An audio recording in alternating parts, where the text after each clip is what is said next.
All right, Rob, thank you so much for being here. Really excited to dig into this with you. For folks maybe that aren't familiar, what is PTO Exchange?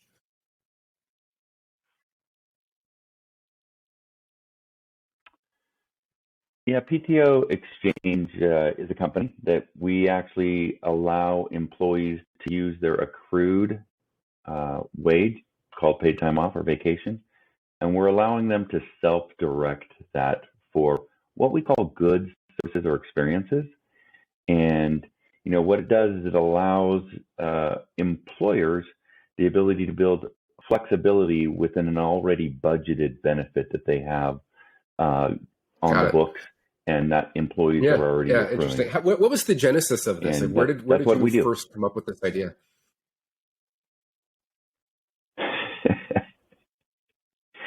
The genesis happened at my dinner table with a bunch of other entrepreneurs, and it came from a couple of us, two of us to be exact, leaving Cisco Systems where we had worked, and they paid us out a large sum of money. And we just thought, wow, what if we could have used those dollars, that benefit, while we were working for the company, enhancing both our 401k or having a different experience. And the idea, the genesis was, I would have loved to gone on a better vacation using some of that money. So instead of taking, those 2 weeks and, using some of that to offset the cost and or to have a better experience. It's I think it's sometimes it was surprising to me when we first learned about you all, but and I think it's probably surprising maybe for a lot of, especially owners, to find out how big of a percentage of PTO gets completely unused. Can you speak to that a little bit about like what do the stats tell you, and maybe what are some of the reasons why that's the case?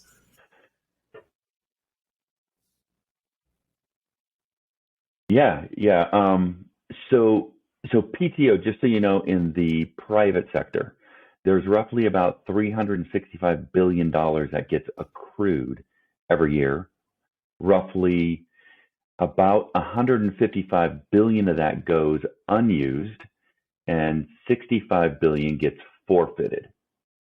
And what really is happening, if you kind of dissect it down, on average, everyone gets 3 weeks of paid time off or vacation, and roughly they leave about a week on the books, and that can happen for a number of reasons. Usually, there's this. Well, I should say there's really three kind of reasons why people don't use it. One is emotional, the other is financial, and then the third is really workload. Okay. And the first one, it's the emotional. So why aren't I using that week of PTO? That emotional that you feel like if you leave work, or you feel like I can't afford to leave work because I need the money and I don't want to look like I'm a slacker. Okay. And the other one is just financial. Financial is 40% of America doesn't have $400 in their savings account, yet they have $900 that they're leaving on the books at PTO, which is really interesting. And so they feel like if they take a vacation, Sean, that they're just going to be going home and they're going to be thinking about work, and they don't want to lose their job, because if they lose their job, they're in such a cash flow. And then the other one, I call it, it's really the workload. And I look at this as workload loyalty. And it's those people that feel like they can't leave work because it won't get done, or the job can't get done without them. And those are really kind of those driving factors on why people leave that 1 week of PTO off the books, or they don't use it. Yeah. Or they accrue up to the amount and they stop accruing. But it's a lot of money. I mean, if you think about, let's just say you get 4 weeks a year of paid time off. Okay. That's 7% of your total compensation on time. People don't equate PTO. And interesting too. I mean, I think from the employer standpoint as well, you mentioned you and your colleague leaving and that getting kind of paid out. It seems to me like it's a very common misunderstanding, I guess, on the part of the employer as well, or on the business owner, about the fact that this actually sits on their balance sheet. Can you kind of, I guess, highlight like the magnitude of that problem for the business owner? Yeah.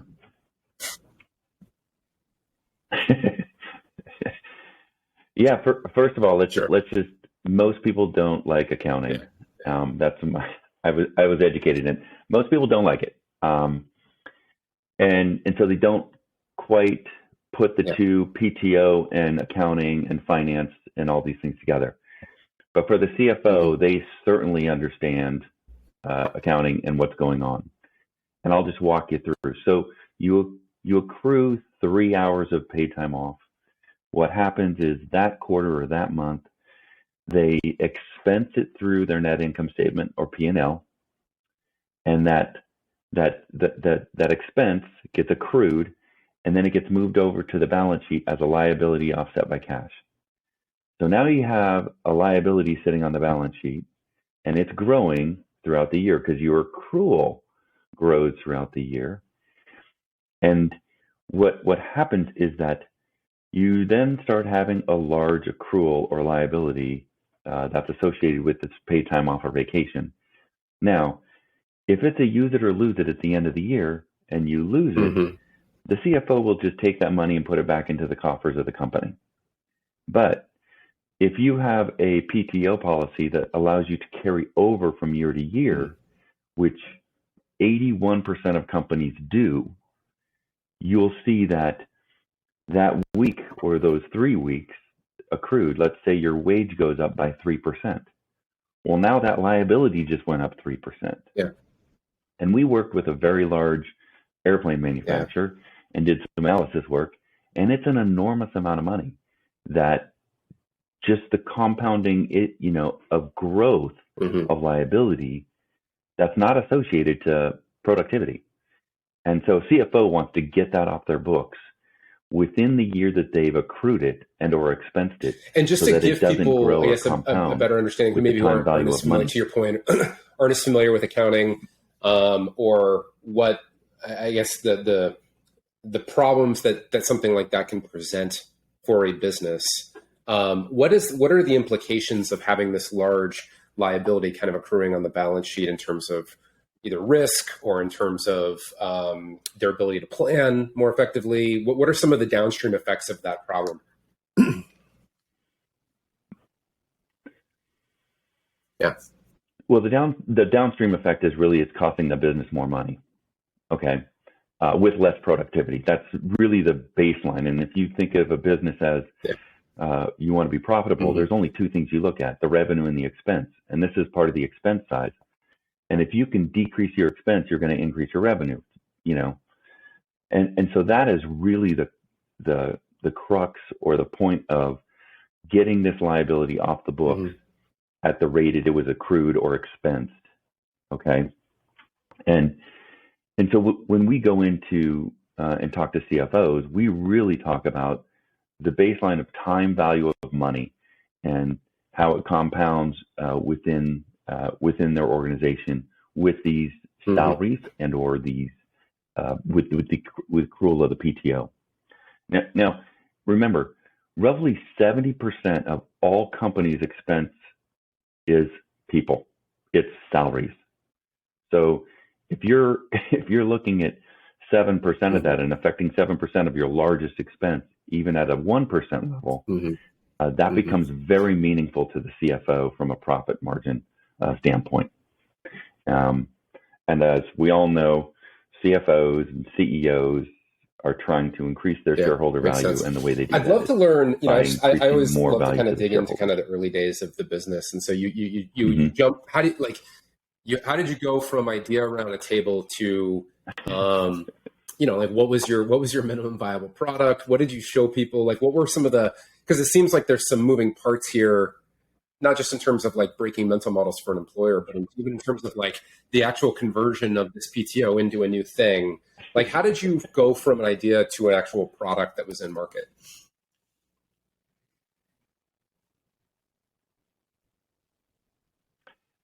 And so we founded the company in 2013, and we launched really our product in like 2017. So that's a lot of time. That's 4 years. Now, in those 4 years, we worked on the company at nighttime. We worked for other companies. Sure. It was really kind of like a satellite gig. But so in 2013, maybe it was end of 2013, I emailed out to a couple CHROs, and immediately I got replies to come in and talk to them. Todd and I went in and we started to talk to them, and then we got a very large cellular company here in the Northwest. We got under NDA with them and we started to talk, and we were like, holy cow, we don't even have a product. Yeah. So Todd is hacking away at some vaporware just to show them something, this concept. And we realized we were onto something right then and there. But we also realized that this company, they actually make money off the backs of their employees. Okay. So they don't pay out some of this PTO. And it was roughly about $18 million a year. And so that CFO is like, hey, I can't do this because everyone will use their PTO. And so then we really realized that we're onto something for the employees. How can we make it for the employer? And as we learned about paid time off is a very unique thing. There's a lot of regulatory issues with it, and you have to make sure your customers are compliant. You have to do certain things. And we didn't know this in the early days. The first year we thought, oh, just dollar for dollar, be able to do this, no problem. And we realized that there was more regulation around it than we had anticipated. So then we had to really sit down and talk to attorneys and really figure it out. And that's really what we've done. And then in 2017, we launched and started to grow the company. 2018, we raised our first $3 million and started to grow the business. But it's also kind of a mindset changing. You were talking about this. Going from N+1 is different than going from 0 to 1, because you're changing mindset. You're trying to create something. And so we've had to really educate people on this is part of your income. You should be able to do something different with it. And this is how you can do it. And then also educating the employer, saying, you've already got this budgeted. Why don't you allow your employees, and you can build flexibility around it. And, kind of timing wise, we knew that the wave was going to come in. We just didn't know when. And the pandemic really kind of accelerated things for us, like a lot of businesses, accelerated things for us in the attention. Yeah, I mean, so along those lines, need for flexibility and flexible benefits. What did COVID do for you all in terms of how did it change the perspective on from the standpoint of the employees or from the employers in terms of how they think about their benefits? Why was it such a catalyst for you guys?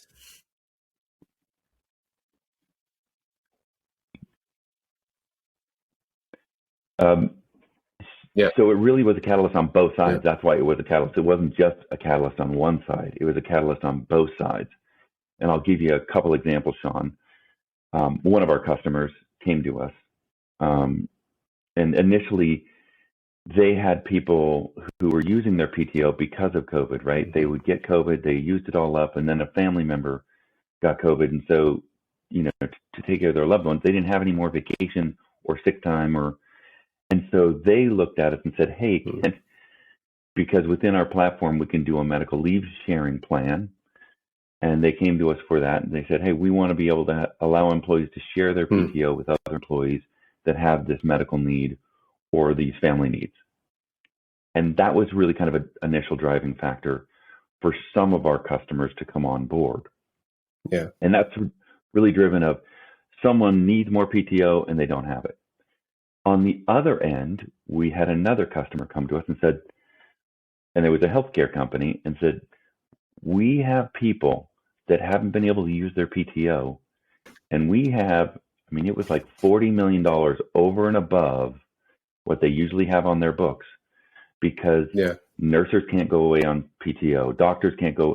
These are real people that aren't able to leave their jobs to take vacation. and they had a limit, right? They actually changed their PTO policy for that year so that people didn't lose their PTO and get all angry with the company. But we allowed them and their employees a way to utilize that PTO to receive some value. Yeah, I have to think in a way for a lot of employers. I mean, that was one of the things that the employees' needs was really surprising to me. Even was that more people didn't, because there was an opportunity. It seemed like to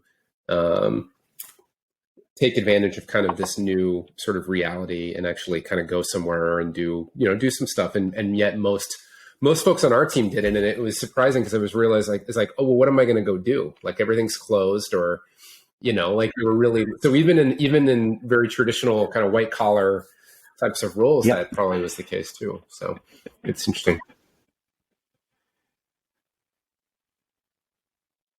It was. It really was. It's like you couldn't go anywhere. I mean, you couldn't go, hey, I want to go over to the UK, or I want to go over to Europe and, live over there and work. Well, this whole thing. It became very I'd be difficult curious, to move around. You mentioned kind of that this was an educational sale, and that's one of the things that we talk about a lot, is kind of the difference between when you're competing in kind of a known category versus you're trying to kind of educate your potential customers. What were maybe some of the lessons you learned that would be applicable to another type of business that is trying to go from 0 to 1 and is in a category where an educational sale is necessary in order to get kind of some of those early logos? What have you learned there?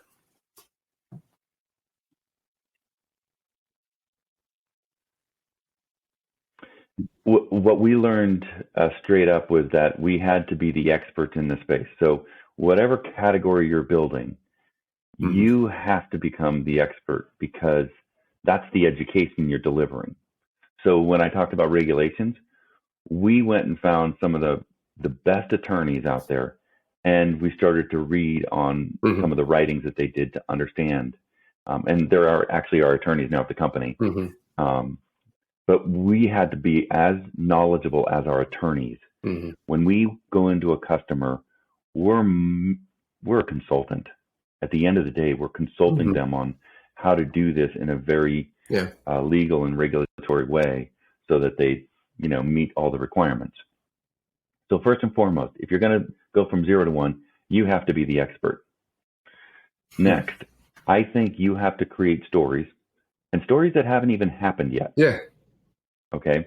Like those stories I just told you about customers, those are true stories.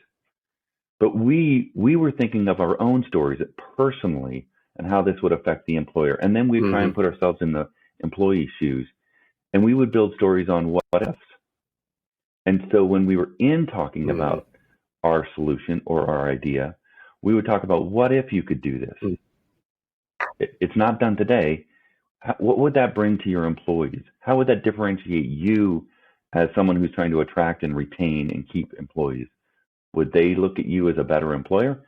And what we found in creating those stories, and kind of vapor stories, okay? Really, Sean, they're kind of just examples of how you feel your solution will affect your customers. And we found that really helped us define the value of our product that we are trying to deliver to them. Those are the things that I found. And then, vaporware is vaporware, right? You have to come up with, people like pictures. So in the early days, we came up with a product, and it didn't work, but it was all visual. Yeah. And we showed them how their employees would interact, how they would interact with it. Well, I mean, that's and what we were really doing, Sean, is building our product with our customers. Customer development. That's what we were doing. Is a more generous way. But yeah, like 100%. Stay close to the customer and try to figure out what they actually want versus building something and then launching it and finding out that, oh, we got it wrong. It makes a lot of sense. I would imagine in terms of your playbook, I mean, obviously your B2B kind of sounds like leaning more towards from an enterprise type of sale. So having a outbound sales effort was probably pretty important anyway. But I would also imagine, given that it is an educational sale, or at least it was an educational sale, a lot of the channels that a lot of startups tend to think about, like paid acquisition and pay-per-click marketing and things like that are kind of off the table because these people don't even know that they're looking for this. Is that fair? Yeah. So. Yeah, that is. Yep. That's very fair. We're selling to the employer, but we do have to sell to the employee from an engagement standpoint. And in the early days, we're just selling to the employer to get employees on platform. And that's really the game. Yeah. It's a new market. It's who's going to win is going to be employees on platform.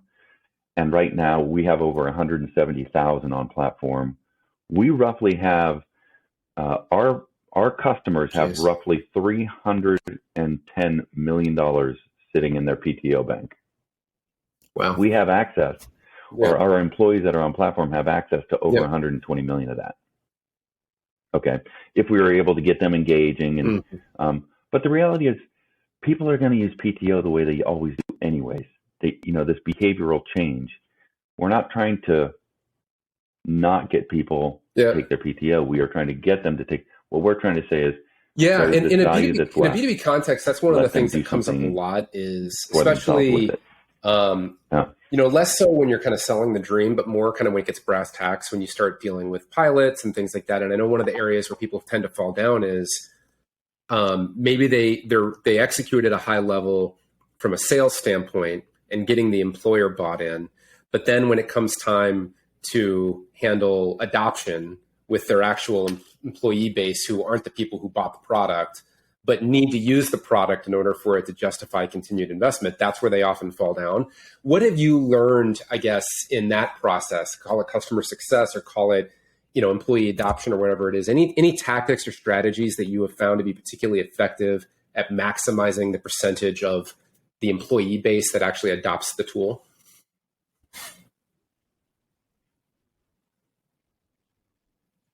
Mm-hmm. Two things to that question. One is in the early days, we had a model of PEPM and transaction fee. Okay. Meaning that we would take a transaction fee. We realized it was too hard to sell the PEPM. Now investors want the PEPM, right? Investors want the PEPM because it's easy. I can do the math on it. But the reality with our business was that it didn't really make sense because the reason being is that Sean may use all of his PTO up the same way he always does, but Jerry may use 2 weeks and then use a week on the exchange. I don't want to pay a PEPM for Sean every month where Sean's not getting any value. So we looked at our business as kind of a value-based transaction. And now people are talking about it, but we were doing this 3 years ago when we kind of changed things up. We said we need to create value where the value is received, meaning that if Sean comes in and finds value in using our system, that's where we charge. We don't charge if Sean doesn't find value in our system. That aligns us to build the best product, to get the best engagement, because we only get revenue when we actually get Sean to come in and engage with us. So that brings me to the second part of the question, which is we just really started launching more communication and more, what I want to say is a two-way platform that lets Sean know of the value that's here for him to use and the things he can get value from it. Okay. Like, hey, Sean, you're not going to hit your 401k limit this year. You're going to lose this week. Why don't you put this week into your 401k? And this would save you, this much money, let alone you could get matching dollars for those.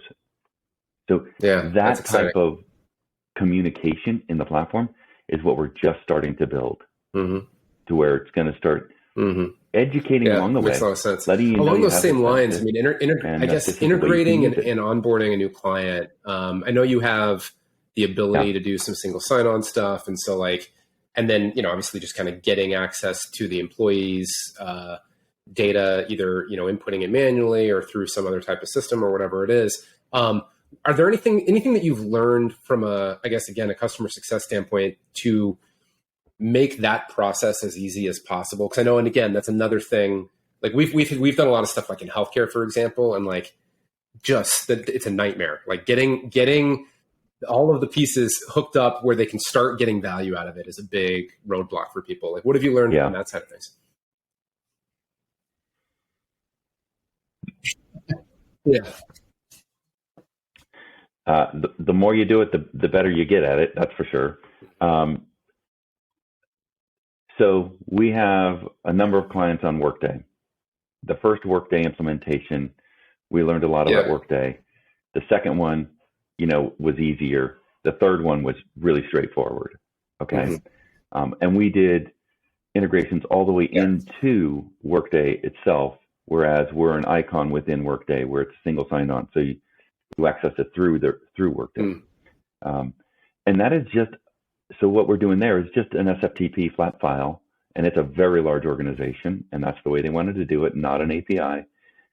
And so, that's the way we kind of approach Workday.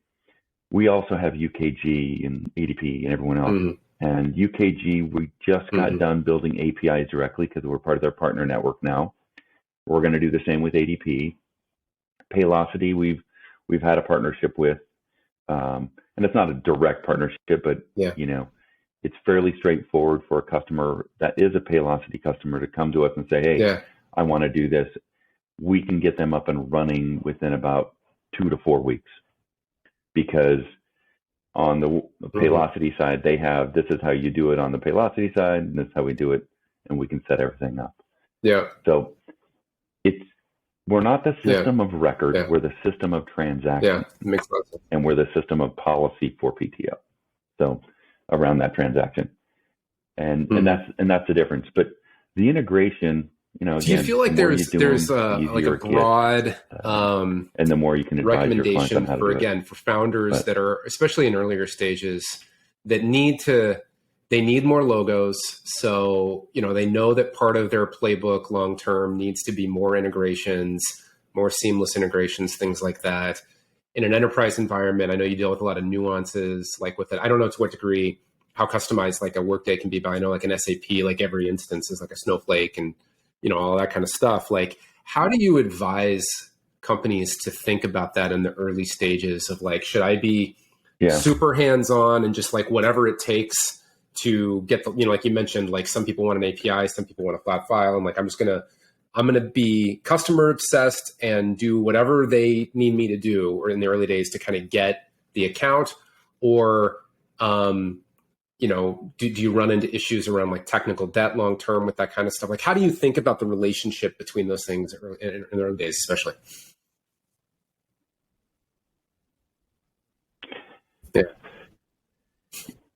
Yeah. So in the early days, it's always it's a ground war, and you do everything and anything for that logo, and you learn a lot from having that logo. You learn a lot from having 4 logos, 6 logos, 7 logos. Sure. And you do that technical debt comment.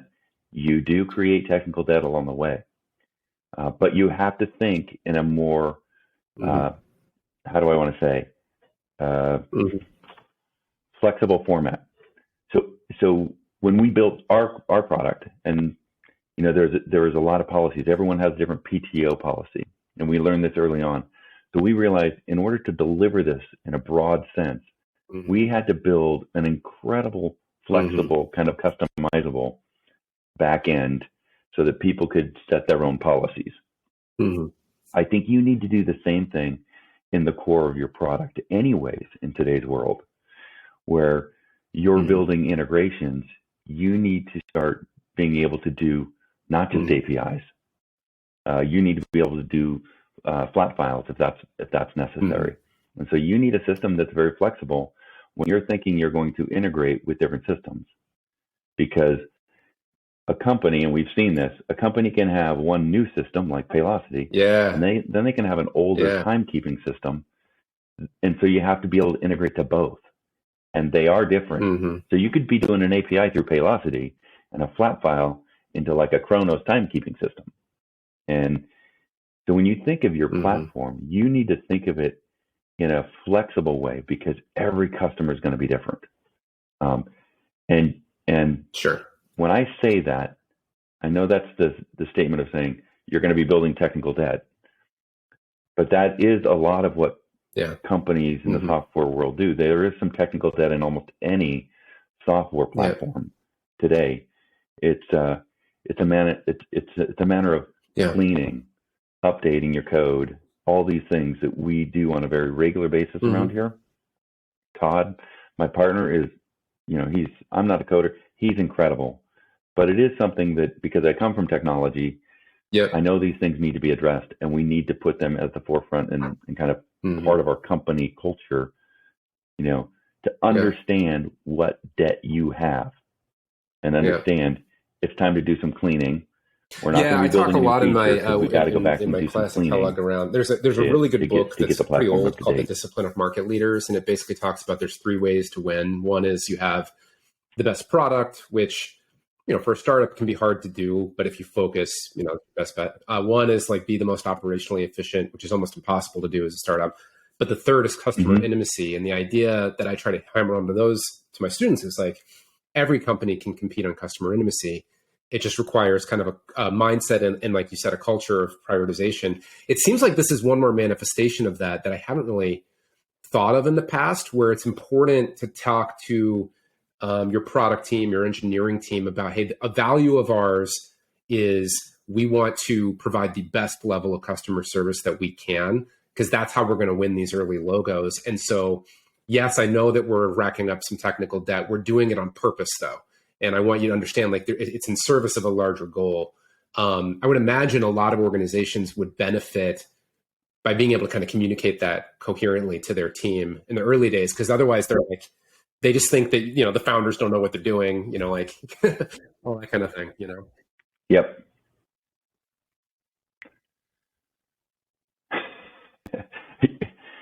Right. No, I think that from my other entrepreneurial, when I went to a few other companies, I agree with you that, let me just give you an example. We just hired a new engineer. This engineer came from the test space. Okay, so he's really knowledgeable, but really wants tests going on all the time. Yeah, we do tests, but our focus is onboarding customers right now. If there's that's the focus of engineering, is onboarding customers. And I think that there is some learning that, because he didn't come from a startup, learning going, well, what about the test? Well, it's like, if we code in this format, and this is one of the things that Todd has done, if we all code in this particular format that I have, then we'll all be able to read each other's code very clearly and document it very clearly. So he's more of, let's do it right up front. And yes, we have to do tests, but we have to move quickly to onboard customers. And so, are we kind of throwing tests out?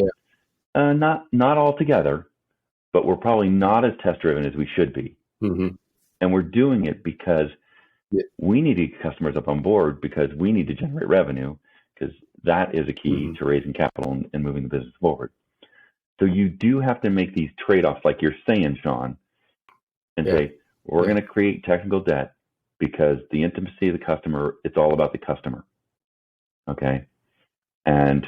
But you have to create kind of the standard of moving at a rate, formation together. If you have a bunch of coders that are just hacking away and they're not kind of coding together in the same format, you are going to run into trouble. You're going to create technical debt, but you're going to create even worse things. When your system has a problem, someone else is not going to be able to go in and read your code. They're going to have to figure it out. Whereas if you're all coding in the same manner, Todd can go in and see Gordon's code and so on, and it's in the same format, so they both understand each other. And I think that's one of the things I learned in my last endeavors, that as you create the early days, you need to be able to set these kind of standards within your organization, so as not to trip up downstream. And the trip up is usually your customer, right? The site goes down, there's an issue, there's a hack. And then security, being that we're a B2B and an enterprise, starting with security first. Honestly, starting with security first. we've had our SOC 2 for almost 6 years, and we've been always going after our SOC 2 and making sure that we're in line with all of that.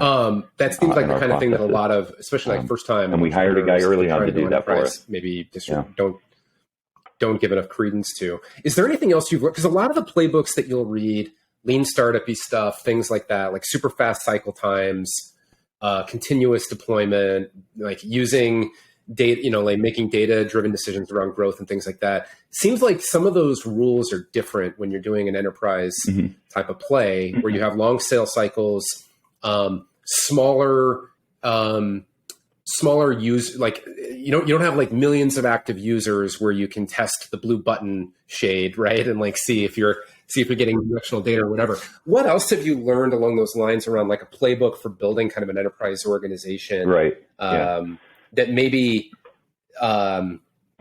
violates some of the mental models that people think of when they think of kind of traditional like lean startup-y types of approaches?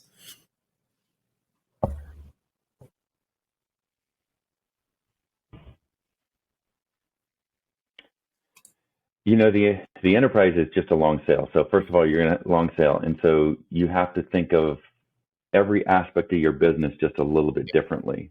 It's not like building a product or an app and then sending it out for a lot of users to bang on. This is you're entering into an organization's ecosystem.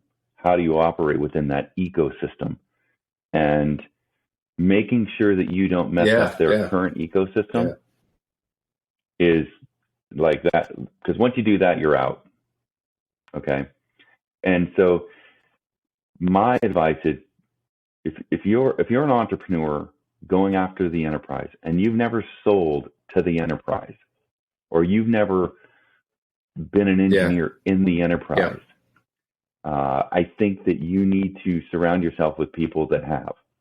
Number one, I think you need to really kind of block diagram both your product and your entry point into that enterprise, because those block diagrams are going to know where you're going to be affecting it or what you're touching.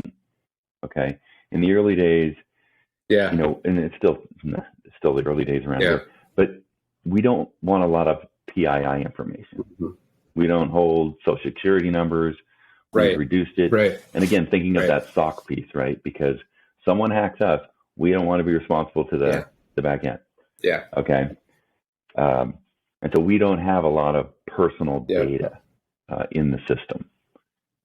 You just kind of need to think through these things as you go. The other thing is capital. You're going to need more capital than you think, and I know that everyone says that, but you're also going to need to use that more efficiently. Okay. Sorry about this. And so making sure that you're using your capital efficiently is very important. And the founding team around here usually makes the least, and that's just the way it is. We pay ourselves very frugally around here.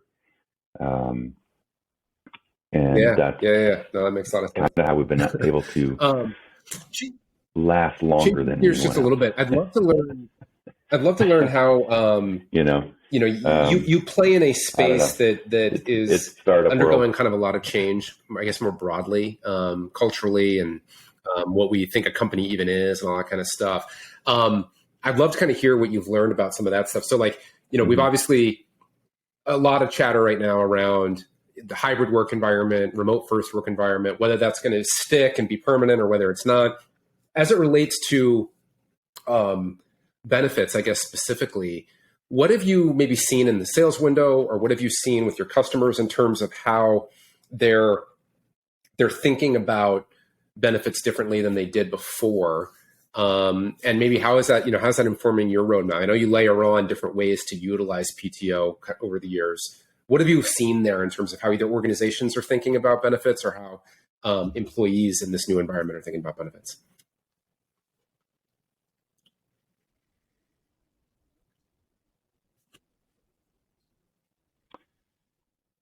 So when we probably in 2017 when we launched, we started to look at both what was going on in the workforce, right? That transfer to the gig economy growing. And we realized, boy, benefits don't really meet both sides of the spectrum there. And so we started looking at both sides of the spectrum, not just the employee, right? So we are looking out to both the employees as well as the gig. Pandemic really changed things for the employer, the W-2 worker, in this whole flexibility, this, not just work, but just how they work, okay? And we knew that benefits were never going to be a one-size-fits-all because of there was 5 generations in the workforce. There's just the cultural diversity that's imploding onto the workforce. And so you have all these things coming together. Things had to change, and they are changing. They are going to change very rapidly. But we felt like flexibility had to be the baseline of everything we do, meaning that the life cycle of an employee. So let's just say you come out of college and you start your first job, just like my daughter did today. Maybe the first thing you want to do is pay down your student loan because that's the stress you're under. So to you or to my daughter, paying down her student loan is important. And that reduces stress for her because that helps her think, I can get this paid off sooner. I can now start saving from a 401k. You think about it, 25 or 22 in the workforce, 25, 26, 27, you get married. Think about your life. 30, you want to buy a house. Before 40, you want your children. Before 50, they're going to be off in college or whatever. Those transitions of life in the employee base, we need a platform or a benefits platform that delivered to each one of those during those needs. And that's really what we're looking at. And so PTO Exchange does that today in a way, but I think it's not just PTO. I think it's going to be a lot of different benefits. They're going to have to become a little bit more flexible in their nature. And the dollar that a company is spending on an employee is going to have more flexibility in how it's utilized. Okay. And it could be that I pay health insurance for you and your family, but I'm on my wife's health insurance. So I don't, so I should get those same dollars, but I can use them in a different way. That's really what we're looking at. And we're building products, and we do have a big vision. Do you have a framework that you use when you're trying to think about which things to layer in when? I know, like you mentioned the leave sharing that you've implemented, the LPA kind of concept for around like spending on wellness, which obviously is a hot topic right now. Like how do you make those kinds of decisions, or how do you kind of see what's coming down the pipe and what you need to kind of layer into the product over time?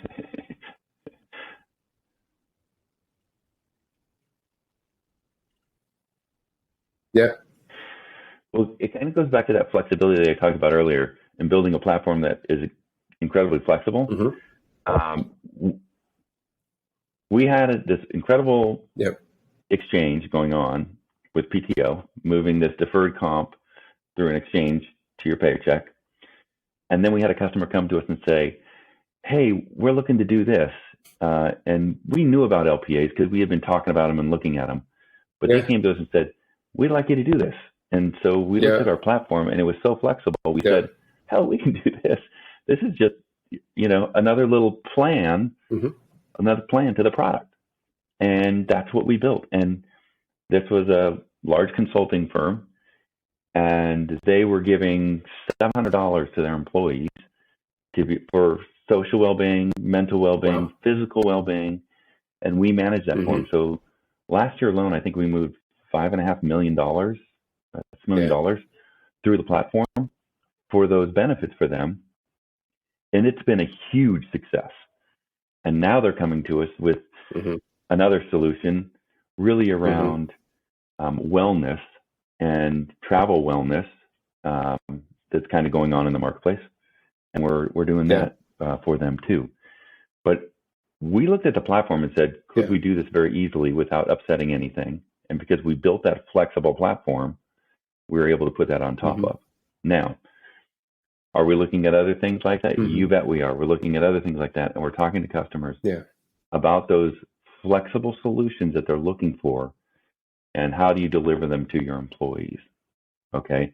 As well as how do you get your PTO the next day instead of waiting 2 weeks for your payroll to run. So if you wanted to cash out in case of an emergency, we're going to allow that to happen here in the very near future within the platform. Meaning, you know how daily pay, you can access your earned wages. We're going to be doing something similar, but just with paid time off. You're going to be able to access a portion of your time. Interesting. That's cool. Let's say it's 2 days. You know, one of the things in order to maybe bridge yourself through an emergency. That may, and then, when you're talking about I will say that we're also playing in the, we're going to start playing in the Web3 space. In terms of, you know, one of the things we talk about a lot in terms of kind of layering on additional data or additional use cases or additional value, or at least at a minimum kind of using it to kind of inform decision-making is like data exhaust. And I would imagine that at this point you have, you know, aggregate data that gives you a point of view on how employees are actually choosing to convert their PTO. So like of these dozen or so things on the exchange, like what they're actually using and what they're not using. Is there anything, I guess, is there anything interesting that you've learned there about employee behavior sort of generally? And then secondly, anything that you've learned about being able to use some of the data exhaust that you get by having a platform like this to either make the product better or to improve the way in which you sell, to get additional clients, things like that?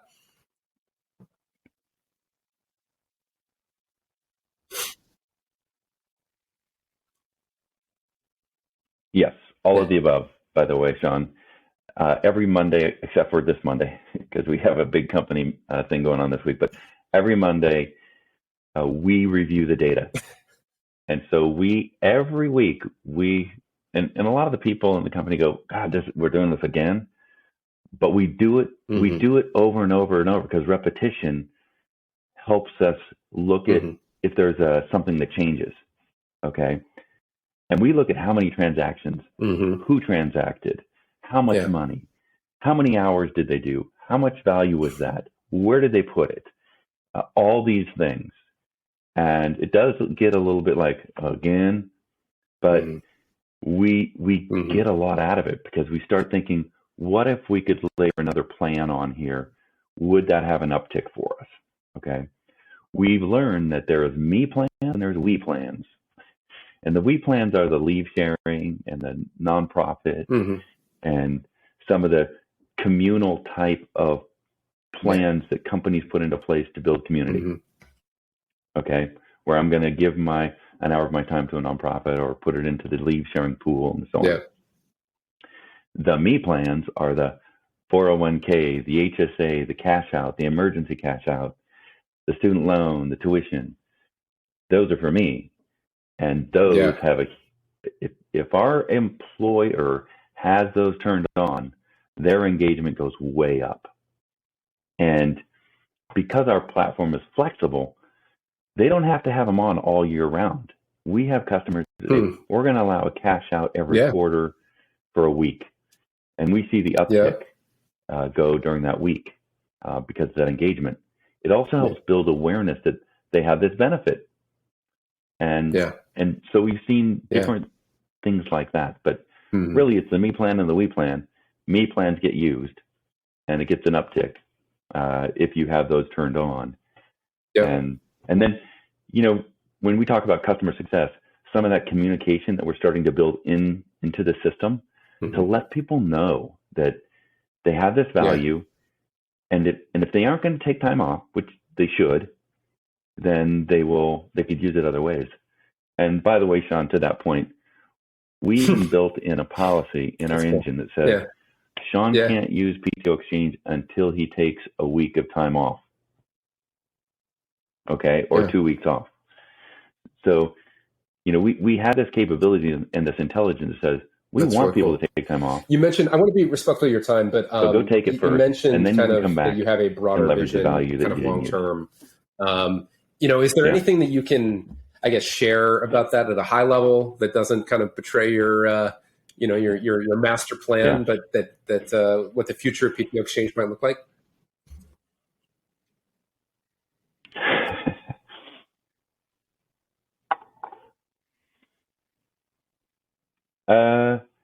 I mean, I can just say we're starting to play in the Web3 space.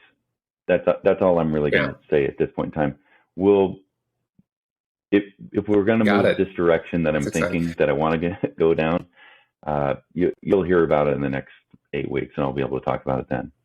But until we kind of unglove ourselves, we're just looking at Web3 as a new technology stack, and because I don't look at it as crypto, I look at it as a technology stack, and I look at it as the most exciting technology stack that has ever come out because of the ownership. Yeah, I mean, we did an episode, I don't know, 6 months ago about delivering decentralized autonomous organizations to an individual. And, that's kind of lingering in the back of my mind as I'm thinking about some of this stuff. And, depending on who you ask, they're the future of employment or, yet another, bright, shiny object. But to the degree that there's even a chance that it's the latter, it seems like being able to play a role in that would be pretty strategically important. So super, super cool. Well,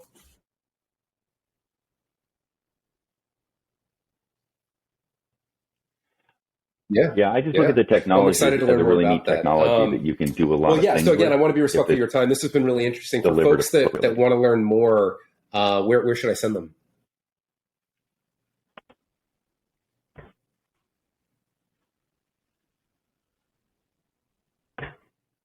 Yeah, they can go to PTO Exchange and just go info at PTO Exchange, and that'll come to me. They can hit me up on LinkedIn if they want to. All right, Rob, I really appreciate you doing this. It's been fun to watch the journey so far. Excited to see where you all had, and looking forward to hearing the some of the thoughts around the Web3 stuff in the coming months. So congrats on everything so far, and look forward to seeing what's next. Absolutely.